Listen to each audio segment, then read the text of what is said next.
Well, I'm back again.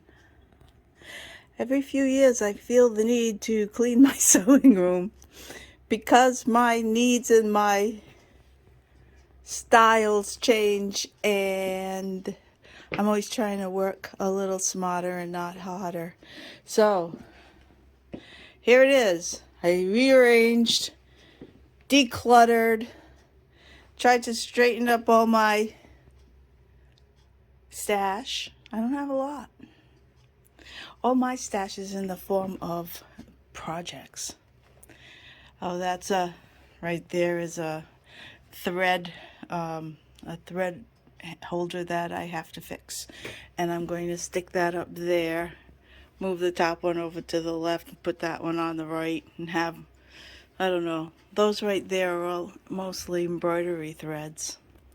And I've got embroidery threads around the corner. I want to put all my cottons together, all my embroidery threads together, and then whatever polyester I have, I have to sort all that stuff out. Here's a little table I got at Job Lot, which holds my Brother Scan and Cut and my mats to go through.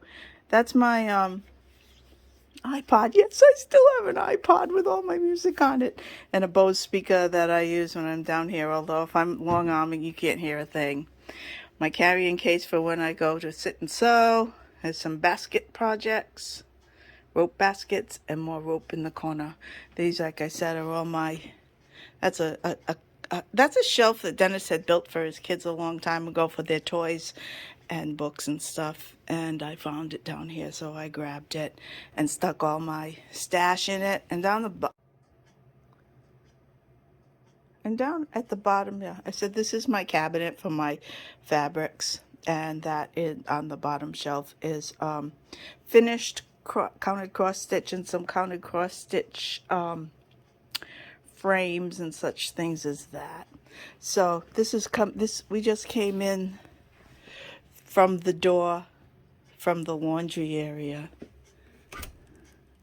The washer and dryer are in there, and the bathroom's in there. There's a bathroom sort of like right in there, just a little clawfoot tub, and a toilet. So this is where I keep my featherweight these days, unless it gets packed up and goes sewing with me. Sometimes it does, sometimes it doesn't. Those two things on the end of my table are two different quilt projects to be continued. That door goes out to the electrical box and a lot of stuff like that. And that door is just a little closet for me, which I don't utilize very well. I need some shelves in there. So as we go, you can see my my other brother sewing machine that I'd like to sell. If anyone's interested, just give me a call. You can see the TV's on with YouTube videos. I have it muted now. And then I have different shelving for different kinds of scraps and papers and all kinds of things over there. I try to get organized. I have one of those cheapy $199 tables from Joann. That's like a gate leg table. And what I do is I have a table from IKEA that's almost the same size. And I jam the IKEA into this cheapy one, push it up against this pillar, and it gives me pretty, not terrifically sturdy. The IKEA is real sturdy, but if you want to lay out a quilt and square it up, you have a little bit of space anyway. That's the rest of my embroidery thread, although I have tons of thread upstairs with the 3 sewing machines that are upstairs. That's how I split it up. I have 1, 2, and this is my old Singer 3 down here, because this old Singer, this is the 301A. These were pretty common. Dennis found this machine in this house when he moved in here 20 years ago. I don't have that history, but he does.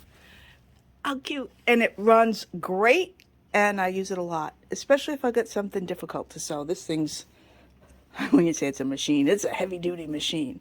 So, yeah, I use that from time to time. So I've got this one, this one, which is modern and does all the stitches, and it's considered a quilting machine because it has all built-in quilting stitches, and it's got an 11-inch throat. It's self-everything. It runs by buttons for cutting the thread and threading the thread and lifting the presser foot. It also has a knee lift if you want to use it, but with the way these buttons work, you don't need to. It works in place of that. This is an old cabinet. This is an old koala. I don't know how old, but I got that one at Savers for $4.95 because it was broken. It was broken in that corner right over there. And see that little cleat or whatever? Yeah, Dennis put that in there to keep it together. So for $5, it was worth it. And it opens up to these drawers. It still opens up further that way, but there's not a... It would be too tight to put it in there, and I like to be able to move things in and out because I've got a receptacle over there. This is another koala cabinet that I got from a lady who lived on the Cape. This one's even bigger, and this one has a piece in the back that... Can you see that piece? It lifts out. So it makes it twice the size. So if you've got a big quilt that you want to quilt on a domestic machine, that it'll just hold up the whole quilt in back of you. This is my Martelli cutting table that I got at a quilt show. Probably the last quilt show that was held up in New Hampshire. Now they're not even holding them anymore, the MQX. And the Martellis were there, and I learned...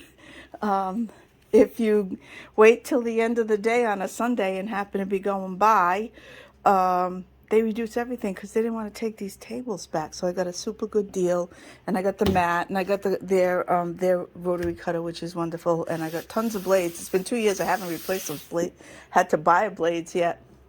And I bought some rugs this week at Ollie's, where Dennis works, because this was all wood, and it's fine, but sometimes you like to... I mean, it feels good standing on the rugs, and I liked these. I thought they looked so artistic for a creative space. And so I put one over there, too, under the iron. Although, I don't know if that iron's staying there. There's the see, everything's on wheels or glides very easily. I might switch out this table with the iron because I've made myself more space. I have a little heater, and I have an air conditioner up there that's closed up for the winter. This is just this is really patterns and stuff. Notions in that area with little boxes of notions. This used to be Dennis's roommate. They built this room downstairs for Dennis's roommate. He lived with him for a few years. And it was like a little downstairs apartment. He had a bedroom set up here. And in this space he had... That cutout was that was the refrigerator was stuck in there, I think. No, I'm wrong. The refrigerator was just freestanding here, and they had a microwave and his, different supplies in there. And he had a living room here, like a couch, and he had a wide, giant TV because he used to play games, gamer, and he had a giant saltwater fish tank all in that space where I've got that stuff going on. It was pretty cool down here. He loved it until he bought his own house. So anyway, so the big difference in my room right now is that I was not able to utilize that wall space, which is my design wall. I mean, I could put things on it, but it was difficult to move things around or to take pictures of it. But now does it look like it's going to be better? I hope so. It's a little dark on this side. I might need to put some more lamps here. But that's for actually designing or putting my quilts together. And my long arm used to be right across here, so it was always awkward. I had about, see how much space I have this way? I had about this much space to work on my design wall. And once you had stuff up, you couldn't really see what was going on. So we moved the machine from being perpendicular to be at this right angle and perpendicular with the other wall. And it gives me so much more space. I just have to come, look, I even have more space from here to here, which is great. I don't know if I actually need that much more space, but I have a little dry sink type thing here with my bobbin winder for the for the handy quilter. And I've got all my threads and bobbins and all the tools for this thing over here. I've got plugs everywhere.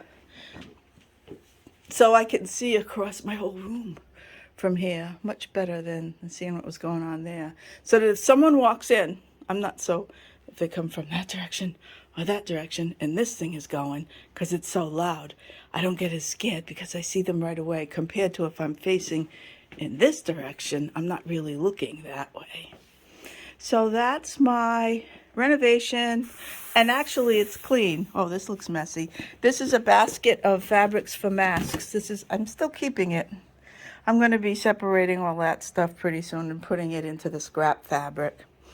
And these are all pre-cuts. This is the rest of my stash. I got pre-cuts and a couple of bins for bags, an empty bin, so testimony to the fact that I did declutter. There's only a few scraps here to be cut, to put in with light colors and then cut into squares. I think I'm going to be doing that this time. Project. This is mostly fat quarters in there. Batting. That's a project. That's for machine embroidery in there. And this, what would it be? A basket on wheels. These are projects. These are projects waiting to be done. Some are almost done, like these in here. You can see there's a lot of things that are already cut out and labeled and numbered, and yeah. So one by one, I'm getting all these quilts done. I'm just know I'm going to do it. This is going to be probably the catch-all space, like I said, patterns and all stuff's in there. There's the TV. This has all my cutting. This is a cabinet that Dennis had to build here permanently because there's a rock under. There's a rock in the floor of the foundation, and we couldn't really get it out. He tried to jackhammer it out. So this is where I keep all my AccuQuilt stuff. There's a couple of bags in there, but AccuQuilt dies, etc. These are my Dollar Tree baskets, which have different. I don't even know what some of this. Oh, more bags. I have a lot of bags up here. Okay, that's where I'll move those other bags to. And again, this is Notions completed bags that I use. Quilts. This is all empty stuff that I emptied out. I don't know where I'm going to put it. I have 2 quilts to be quilted. That's 1 quilt backing. I'm making myself a top, and there it is. I just have to finish it. Oh, hot pots are done. All I have to do is put the sleeves on. And these are empty. And all these, this is in backwards, but these are quilt projects. All those are quilt projects. These are little pictures that we took off the walls in our mudroom, because our mudroom's right up here. Up these stairs, you can see this is under construction. Yes, this is the mudroom that's under construction.